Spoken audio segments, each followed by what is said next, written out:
अब बात करेंगे राजस्थान से जुड़ी खबर की। एपीएन न्यूज से खास बातचीत करते हुए राजस्थान यूनिवर्सिटी की वाइस चांसलर अल्पना कटेजा ने बताया कि आज़ादी के पूर्व से ही संचालित राजस्थान स्टेट की सबसे बड़ी, सबसे प्रतिष्ठित यूनिवर्सिटी है, लेकिन बीच में कुछ समय के लिए बहुत सारी ऐसी चीजें हुई जिसकी वजह से इसका जो पुराना गौरव था वो कहीं खो गया था।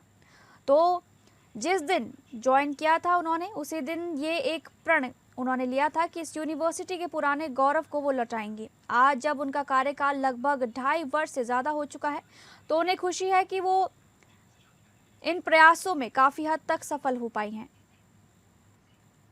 हम सभी को पता है कि राजस्थान यूनिवर्सिटी को पिछले साल नैक से A+ ग्रेड प्राप्त हुई।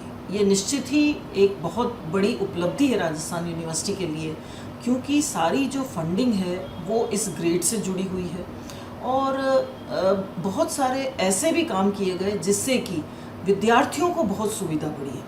जैसे कि जिसको हम कहते हैं ईज़ ऑफ डूइंग बिजनेस, विद्यार्थियों को कई चीज़ें ऑनलाइन उपलब्ध है। जैसे माइग्रेशन लेना चाहें, काफ़ी सेक्शंस में डिजिटाइजेशन हुआ है, रिसर्च पोर्टल बन करके तैयार हुआ है। अब रिसर्च में पीएचडी करने जो बच्चे आएंगे, उनका एप्लीकेशन से लेकर के उनके डिग्री अवार्ड तक का सारा प्रोसेस ऑनलाइन होगा। अभी हाल ही में 2 दिन पहले राजस्थान यूनिवर्सिटी का 35th कॉन्वोकेशन आयोजित किया गया। उस दिन 2,71,710 डिग्रियां दी गई और ये पहला अवसर होगा जब ये सारी की सारी 2,71,710 डिग्री डिजी लॉकर पे सेम डे अपलोड कर दी गई। इतनी बड़ी संख्या में इतनी सारी डिग्रीज को सेम डे अपलोड कराना निश्चित ही ये बताता है कि विश्वविद्यालय में जो कार्य व्यवस्था है वो बहुत ही सुचारू रूप से चल रही है। विद्यार्थियों की सुविधा को ध्यान में रखते हुए बहुत सारी चीज़ें की जा रही हैं। जैसे NEP लागू किया गया। अब NEP में क्योंकि पहली बार लागू किया गया, सभी के लिए व्यवस्था नहीं थी, चाहे टीचर्स हों चाहे स्टूडेंट्स हों। तो जैसे जैसे कोई भी इशू सामने आता गया उससे तुरंत उसको सॉल्व किया गया। इंटर्नशिप के लिए कई सारे MOUs किए गए, इंटर्नशिप के लिए कई सारे कोर्सेज को अप्रूव किया गया। स्टूडेंट्स जा कर के हमने ये बताया कि कौन से संस्थाओं से, NGOs से, सरकारी संस्थाओं से जा कर के इंटर्नशिप कर सकते हैं और अगर उन्हें करना है तो उसका प्रोसीजर क्या होगा, उनके पोस्टर्स हमने डिस्ट्रीब्यूट करवाए।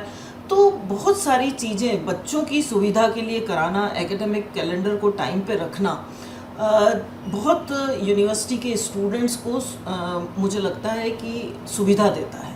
तो ये कुछ उपलब्धियां इस तरीके की हैं। उसके अलावा यूनिवर्सिटी के ISO सर्टिफिकेशंस हुए हैं। राजस्थान यूनिवर्सिटी को green and clean campus award मिला है। यहाँ पर वंदे मातरम की गैलरी स्थापित की जा रही है। लाइब्रेरी का जो है अपग्रेडेशन हुआ है, लाइब्रेरी में कंप्यूटर लैब हुई है। CSR में बहुत काम किया गया है। पहली बार CSR रजिस्ट्रेशन नंबर ले करके मियावाकी फॉरेस्ट हो, चाहे कंप्यूटर लैब हो, चाहे बिल्डिंग्स का रिनोवेशन हो, चाहे एलुमनाई की बात करें, एलुमनाई ने बहुत काम किए हैं। गोखले हॉस्टल में काम कर रहे हैं, फ़िलासफ़ी डिपार्टमेंट में काम कर रहे हैं और